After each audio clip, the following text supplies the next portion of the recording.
These narco-terrorists are the Al-Qaeda of our hemisphere, and we are hunting them with the same sophistication and precision that we hunted Al-Qaeda.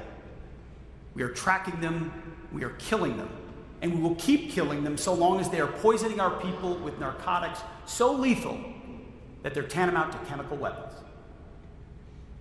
And we're not doing this on our own. Throughout our hemisphere, our allies and partners recognize that these narco-terrorists threaten them as well.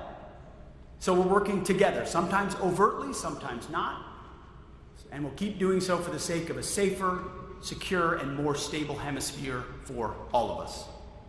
But make no mistake, where a country cannot or will not do its part, then we at the Department of War will always be ready to take decisive action. You heard the words, and now you need to understand the magnitude of what just happened. Because this is not a policy announcement or a bureaucratic memo, or even campaign rhetoric designed to play well with focus groups. This is a sitting official from an administration that has already killed at least 83 people in more than 20 strikes on vessels in the Caribbean and Pacific, standing before cameras and announcing with all the casualness of someone ordering coffee that the United States government is hunting human beings like animals and executing them without trial or due process or even the pretense of law enforcement, and calling it a war, invoking the specter of September 11th and Al-Qaeda to justify what legal experts unambiguously call extrajudicial killings. And you need to grasp just how profoundly disturbing this moment truly is, because we are watching in real time the architecture of a terroristic state being constructed before our eyes under the banner of drug interdiction, and you're about to see why this represents one of the most dangerous escalations in American militarism in a generation, and how it connects to every single fight for justice we've been waging for decades. The language itself is designed to anesthetize you to the horror. These carefully chosen phrases like "we are tracking them" and "we are killing them," delivered with the sterile precision of corporate presentation, the speaker invoking the sacred ground of counter-terrorism to launder what is fundamentally a campaign of assassination on the high seas. And here's what makes this so chillingly effective as propaganda. They're borrowing the entire playbook from the global war on terror, that Reagan-era invention of narco-terrorism that George Shultz called a shadow war, resurrecting a discredited framework that gave us black sites and extraordinary rendition and drone strikes at weddings, and now they're aiming it not at distant lands in the Middle East but at the Caribbean and Latin America, where Trump has formally declared a non-international armed conflict with drug cartels. And the implications of this are staggering, because what they're essentially arguing is that anyone they designate as a narco-terrorist can be executed without judicial process anywhere in our hemisphere. Think about the audacity of what's being normalized here, because Trump signed an executive order in January 2025 designating cartels like Sinaloa and CJNG as foreign terrorist organization. And now they're using that designation as legal cover to conduct military strikes that violate international human rights law, which prohibits knowingly causing death to destroy criminal assets. And here's what should terrify every person who cares about human rights and the rule of law. There are reports of follow-up strikes to kill surviving crew members from initial attacks, which means we're talking about double-tap strikes where the United States military circles back to execute people treading water in the ocean, an act that would be clearly illegal even in actual armed conflict, and that the Pentagon's own Law of War manual uses as a paradigmatic example of a clearly illegal order. And yet Secretary Hegseth sat next to Trump and said the admiral made the right call in ordering that second strike, and nobody in power seems willing to call this what it actually is, which is murder. The dehumanization is the point here. And you need to recognize how this rhetoric functions, because calling people narco-terrorists instead of drug traffickers or even criminals does very specific ideological work. It places them outside the protection of law entirely, rendering them what Giorgio Agamben would call homo saucer, bare life that can be killed with impunity.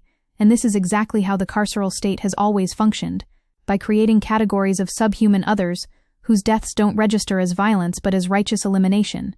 And we've seen this before in the Philippines, where the International Criminal Court issued an arrest warrant for former President Duterte for extrajudicial killings of drug suspect. We've seen it in Cambodia, where a government spokesman literally said, "When it is an anti-drug campaign, there is never a respect for human rights." And now we're watching the United States embrace that same eliminationist logic, but with carrier strike groups and precision missiles. But let's talk about what this policy actually accomplishes, because the evidence is overwhelming that militarized drug war approaches don't work, and in fact make everything catastrophically worse. Military force is ill-suited to respond to illegal markets, and kingpin strategies end up splintering organizations and triggering spirals of violence. We know this because by the end of Reagan's presidency, drugs were more readily available and cheaper than when he started.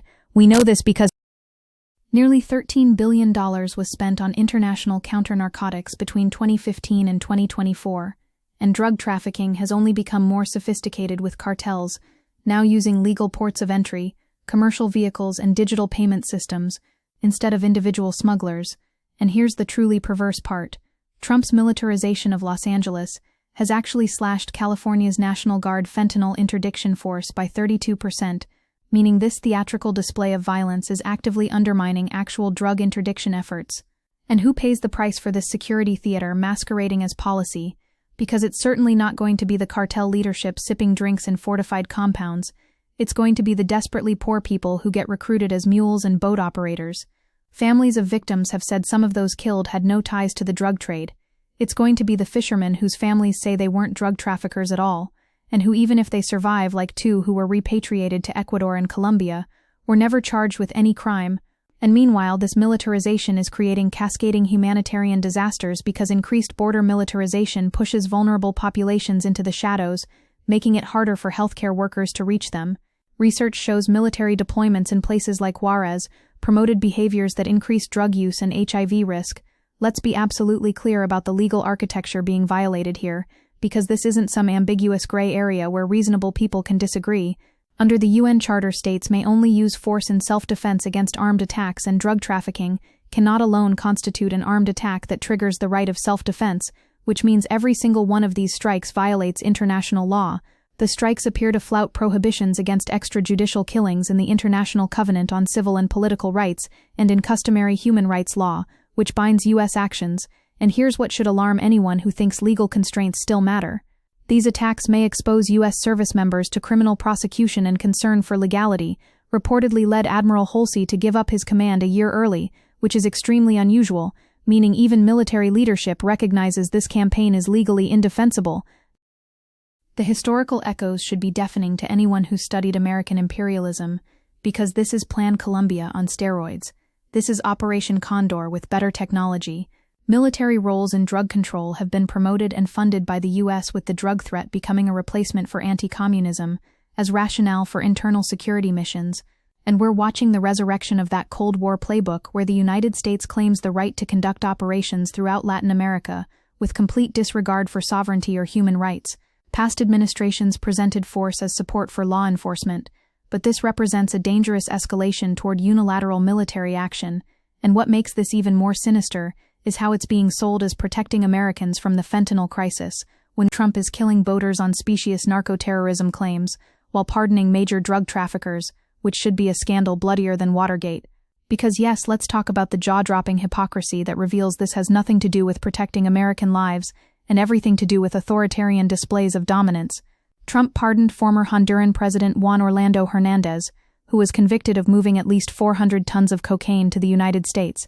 He pardoned Ross Ulbricht, who facilitated over 1 million drug deals, and then he has the unmitigated gall to stand up and claim moral authority to execute people without trial in the name of fighting drugs.